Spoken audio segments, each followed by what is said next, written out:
நம்ம ஆட்சியில் பார்த்தீங்கன்னா இந்த அம்மா மினி கிளினிக் வந்து ரொம்ப பயனுள்ள ஒரு திட்டமாக இருக்குது. டாக்டர் ஆகணும்னா பணக்காரன் மட்டும் டாக்டர் ஆகக்கூடாது, இருக்கிற ஏழையிலேருந்து வரவனும் டாக்டர் ஆகணும்னு கொண்டு வந்தது தான் அந்த 7.5. இந்த 7.5% இடஒதுக்கீட்டில் இடம் கிடைத்த அனைத்து மாணவ மாணவிகளுக்கும் அரசாங்கமே அந்த மருத்துவக் கல்வி கட்டணத்தை செலுத்தும் என்ற அறிவிப்பை கொடுத்து அவர்களுக்கு ₹1 செலவு இல்லாமல் இன்றைக்கு மருத்துவக் கல்வி கிடைக்க செய்தது அதிமுக.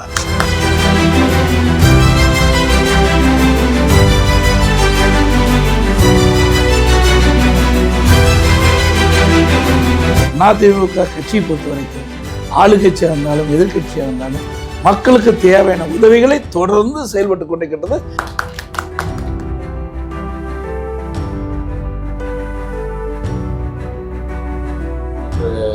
வினோதினி கண் சிகிச்சை டாக்டர் லீலாம், இவங்க வந்து மகளிர் துணை செயலாளர் மாவட்ட மண்டலம் செவிலியர்கள் இருக்காங்க இல்லையா. ஸோ நம்ம வந்து என்னென்னா இப்போ நம்ம ஆட்சியில் பார்த்திங்கன்னா இந்த அம்மா மினி கிளினிக் வந்து ரொம்ப பயனுள்ள ஒரு திட்டமாக இருந்தது.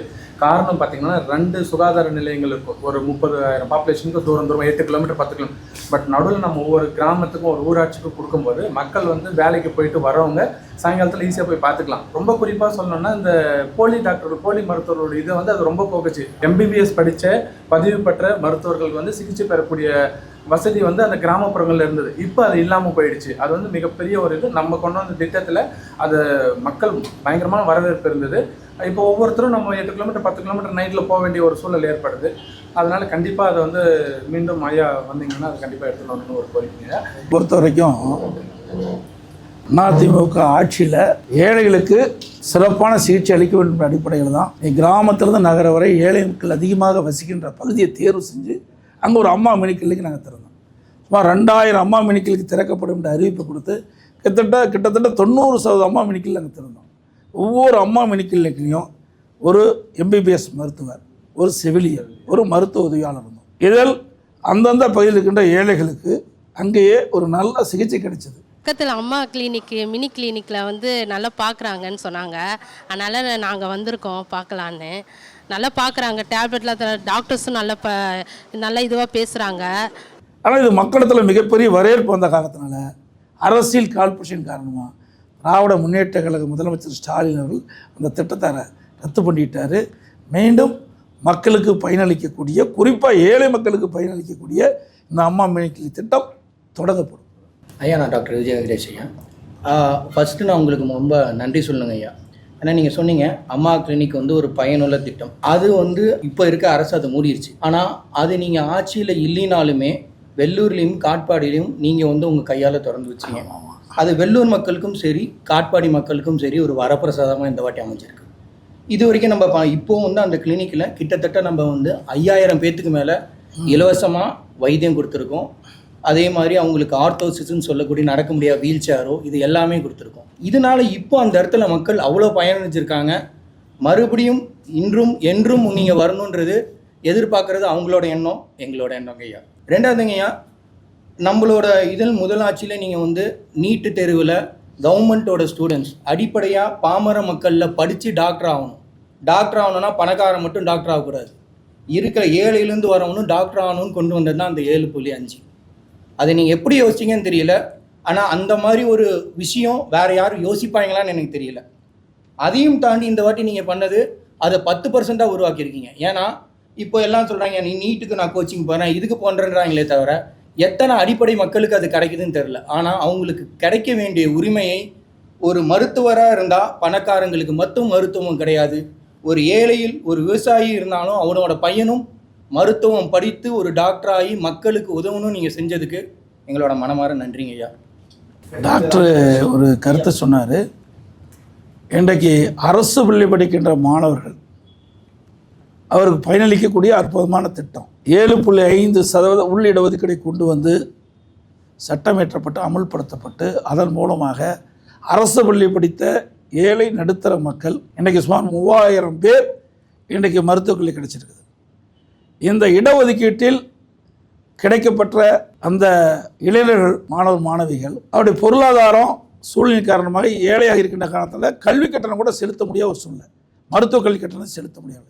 அதை அரசு உணர்ந்து 7.5% இடஒதுக்கீட்டில் இடம் கிடைத்த அனைத்து மாணவ மாணவிகளுக்கும் அரசாங்கமே அந்த மருத்துவக் கல்வி கட்டணத்தை செலுத்தும் என்ற அறிவிப்பை கொடுத்து அவர்களுக்கு ₹1 செலவு இல்லாமல் இன்றைக்கு மருத்துவக் கல்வி கிடைக்க செய்தது அதிமுக அரசாங்கம். அது மட்டும் இல்லை, இன்றைக்கு அண்மையில் என்னிடத்தில் அந்த 7.5% இடஒதுக்கீட்டில் இடம் கிடைச்ச என்னிடத்தில் ஆசி வாங்க வந்தாங்க.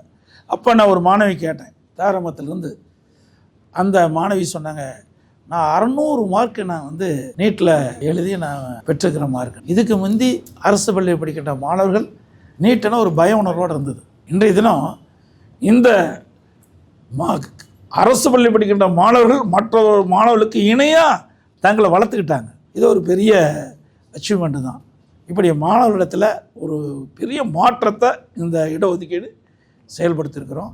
மீண்டும் அதிமுக ஆட்சி வரும் மக்களுடைய துணையோடு. அப்பொழுது இந்த இடஒதுக்கீடை கூடுதலாக 2.5 உயர்த்தி 10% நாங்கள் கொடுக்கின்ற பொழுது இன்னும் அரசு பள்ளியில் படிக்கின்ற மாணவர்களுக்கு கூடுதலாக மருத்துவக் கல்வி இடம் கிடைக்கும், பல் மருத்துவர்களுக்கு வாய்ப்பு கிடைக்கும். உங்களிடம் சில மருத்துவர்களுக்கு தேவையான கோரிக்கைகளை நான் சொல்வதற்காக இங்கே வந்திருக்கிறேன். முதல்ல நீங்கள் தான் இந்த திருப்பத்தூருக்கு ஒரு நல்ல தலைமை மருத்துவமனையை கொடுத்தீர்கள். எல்லோரும் சிறப்பாக செயல்பட்டார்கள். ஆனால் இப்போ தலைமை மருத்துவமனை நடந்து கொண்டிருக்கிறது. ஆனால் டாக்டர்கள் பற்றாக்குறை. மருத்துவ மகப்பேறு சம்பந்தமாக நான் பேச வேண்டும் என்று இருந்தால் ஒரு நாளைக்கு 600 கேசஸ் வருகிறது. ஆனால் அங்கே இருக்கிற டாக்டர்ஸ் 4 பேர். அதே மாதிரி டெலிவரிஸ் ஒரு நாளைக்கு 40 நடக்குது. அந்த 3 டாக்டர் 4 டாக்டர் தான் பண்ணுவாங்க. இதே மாதிரி மோரலஸ் 20 சிசேரியன் ஒரே டாக்டர் பண்ணுறதுனா கஷ்டம். அவங்களுடைய கோரிக்கை தான். நிச்சயமாக அதிமுக ஆட்சி வரும். அப்படி வருகின்ற பொழுது எந்தெந்த மருத்துவமனையில் மருத்துவர்கள் பற்றாக்குறை இருக்குதோ அதையெல்லாம் முழுமையாக நிரப்பப்படும்.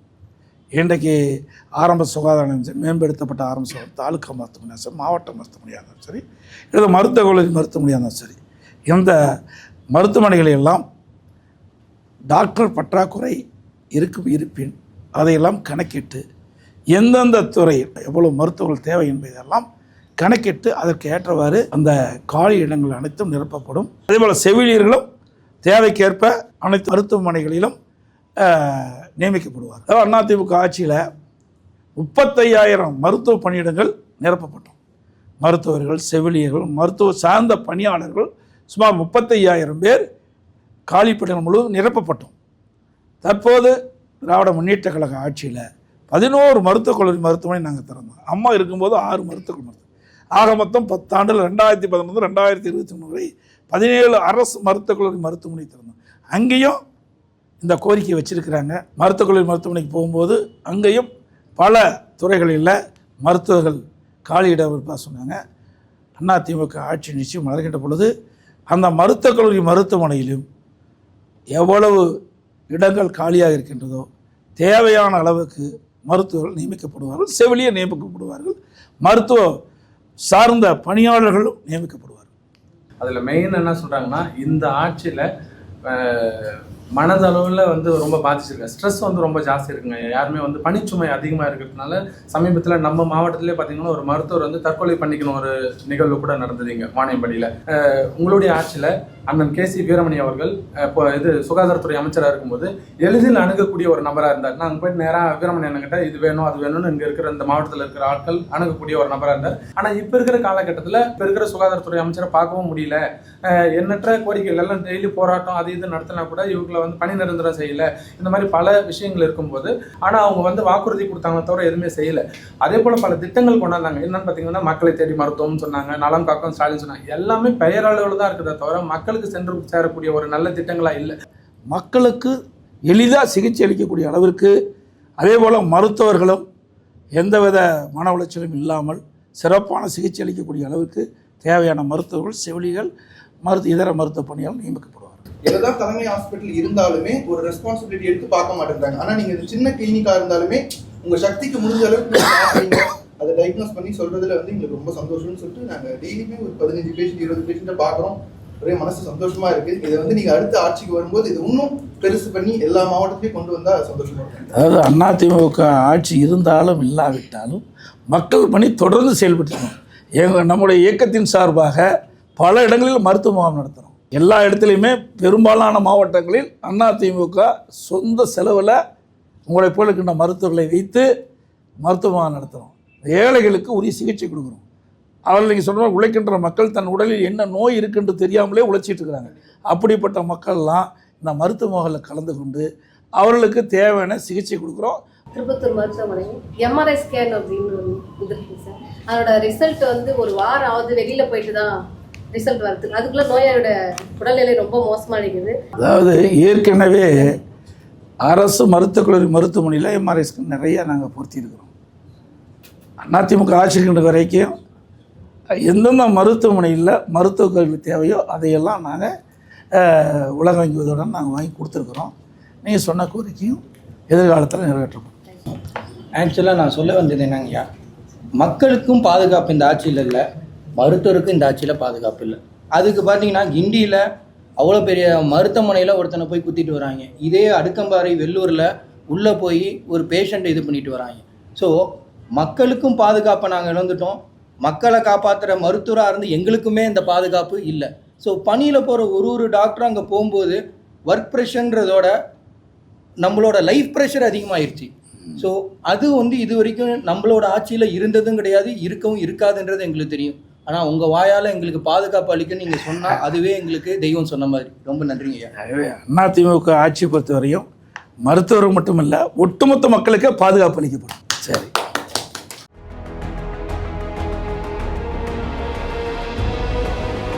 கே. பழனிசாமி என்னும் நான்